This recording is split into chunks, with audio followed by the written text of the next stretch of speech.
So our presentation is on the disparities in drug sentencing based on race in America. My name is Ames. My name is Steven.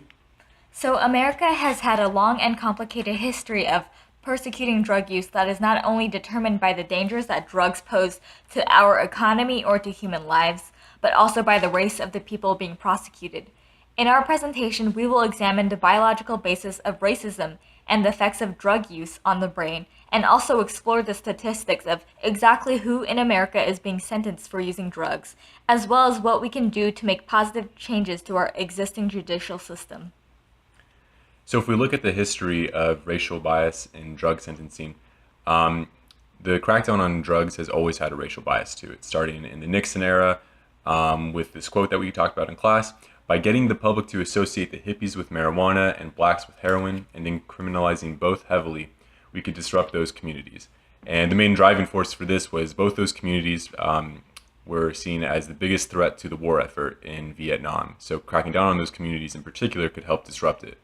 The war on drugs continued throughout the 70s and into the 80s with the Reagan administration, where they passed the Anti-Drug Abuse Act, which prescribed a minimum 5-year sentence for for a dealer or a user caught with 5 grams of crack, which was an amount typically handled by black and poor people mostly, while white and rich people usually used powdered cocaine, and they had to be caught with 500 grams to receive the same 5-year minimum sentence. So we can see that there's always been an inherent racial bias in drug sentencing.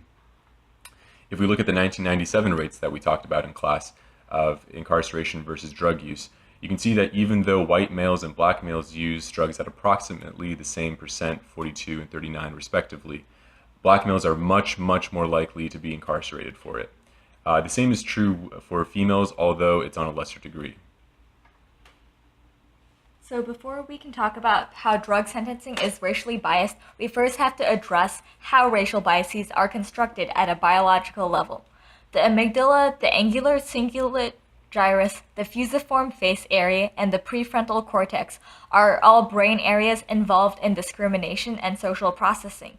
The amygdala mediates strong emotion, including responses to perceived fear or threats, and other intense forms of physiological reactions. Studies have indicated that there is increased activity in the amygdala when participants were asked to view black faces as opposed to white faces, and people have also shown greater overall activation to viewing black male faces across all races of people. The next area of the brain involved is the angular cingulate gyrus. This is located below the prefrontal cortex and connects the amygdala and the limbic system to the prefrontal cortex. Thus, it mediates the disparities between higher level thinking and implicit biases. The fusiform face area is located in the fusiform gyrus in the temporal lobe and is also implicated in discrimination. It is activated when people view faces, and this part of the brain mediates the other race effect. It's an effect where people are better at recognizing their own race faces versus other faces of other races, and thus it is implied that people are better at recognizing and familiar faces as opposed to faces that have not seen before. Finally, the prefrontal cortex mediates higher level thinking and cognitive processes and acts to suppress implicit biases in social situations. Next, we will be discussing how drugs mediate addiction on a biological level. Why do people get addicted to drugs? Addiction to illicit substances often stimulate dopamine receptors in the medial forebrain bundle, which mediates pleasure and positive feelings. Examples of such drugs that stimulate dopamine receptors are alcohol, cocaine, and heroin. The constant use of illicit drugs increases the sensitization of dopamine receptors in the brain, which causes people to crave more dopamine stimulation and go through withdrawals when they don't use the drugs, and thus results also in lower orbital frontal cortex activity, which results in decreased inhibition and causes people to seek out the drug and crave it. Today, the drug focus that we will be talking about is crack cocaine, because in the Nixon era, people have tried to portray crack as a more dangerous drug because of how fast it reaches your brain once you smoke it compared to powder cocaine. However, even though this is true, it was being derided due to a racial component as well, because crack and powder cocaine are the same substance chemically. However, crack cocaine is used more by black people and people living in poorer neighborhoods as compared to powder cocaine, which is often used by people who are richer or who are white. Okay, so moving along to biases in enforcement, one of the biggest biases we see today are monthly quotas. So many police departments still use quota-based enforcement methods, meaning that they have to reach a certain amount of tickets issued and arrests made per month.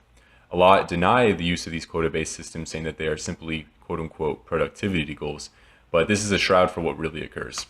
Setting monthly quotas for officers brings in millions of dollars annually in some departments. While this may seem good, setting monthly quotas typically results in unfair tickets being issued and unjust arrests being made, just to reach the minimum for the month. This often includes searching for drugs even when there is no probable cause, and these quotas have the most adverse effect on people who cannot afford to fight these frivolous accusations, typically minority communities. This contributes to the issue of police already unfairly targeting minority communities. For example, NYPD has been heavily criticized in recent years for still employing the use of quotas, even though that they are technically illegal in the state. These quotas can be anywhere from 25 tickets and 1 arrest per month to 35 tickets and 1 arrest per month. Another bias in enforcement that we see is implicit bias. As we discussed in class, implicit bias plays an operant role in how we treat someone. Police officers are no different, and it's very apparent in how they enforce. Members of a different race are typically associated with negative attributes, which can include violence and drug use. This leads to those groups having a much higher chance of being arrested. For example, current data shows that black people are pulled over by the cops much more often than white people, which increases the likelihood of being caught with drugs. In addition, white people typically have higher levels of implicit bias compared to other races, along with the fact that many police departments, such as the Ferguson Police Department in Missouri, have over 90% white officers in their police force, makes implicit bias play a huge role in how certain ethnic groups are policed more than others. However, racial biases don't just stop at the level of police enforcement. A study about drug crime levels in New York County showed that Black and Hispanic people comprise the majority of drug case defendants. These Black and Hispanic defendants get offered fewer plea deals, as shown in Figure 38 above, and often get offered deals later in the sentencing process. In addition, more Black people were found to be sentenced for felonies, while white people were sentenced for drug misdemeanors. However, overall, they found less bias than expected, and for some studies, the differences between racial groups sentenced were not significant. The strongest determinant that the study found was if the defendants had been previously arrested or not. However, notice that previously arrested does not mean previously sentenced, and thus this still affects mostly Black people, who are more likely to be stopped by police and thus arrested even if they were not actually guilty or sentenced to a crime. Next, we'll be moving on to the private prison system and how they make money off of inmates. According to Christopher Petrell's findings in The Color of Corporate Corrections, private prisons, since they make money off of how many inmates they are holding, tend to want to hold inmates who have lower health costs. These inmates end up being young men of color because they are young and have fewer healthcare costs compared to older inmates who tend to be white. However, while it is mandatory for prisons to offer basic healthcare that would cover the needs of older white inmates, they do not have the types of resources that would care for these younger men of color who are mostly in jail due to drug use or drug trafficking. Since these private prisons lack effective rehab programs and educational programs that would allow these inmates to be able to adjust back to society and break free of using drugs, this is dangerous because this creates a cycle of having inmates released who are still addicted to drugs or who do not have any other resources to turn to, and thus increases the chances that they will be back in prison for drug-related offenses. Okay, so what can we do about this? One of the biggest things we can do about this is education and awareness. Teaching children at a young age about diversity can drastically help reduce implicit and explicit bias towards members of an outgroup. One of the main benefits of teaching at such a young age is that children's brains are in a critical period of growth. Their brains are very plastic and open to incoming information. A study conducted by researchers in Brazil found that children who originally had high amounts of implicit bias towards black faces were able to significantly reduce their implicit bias after undergoing training in which they were shown a positive symbol along with a black face.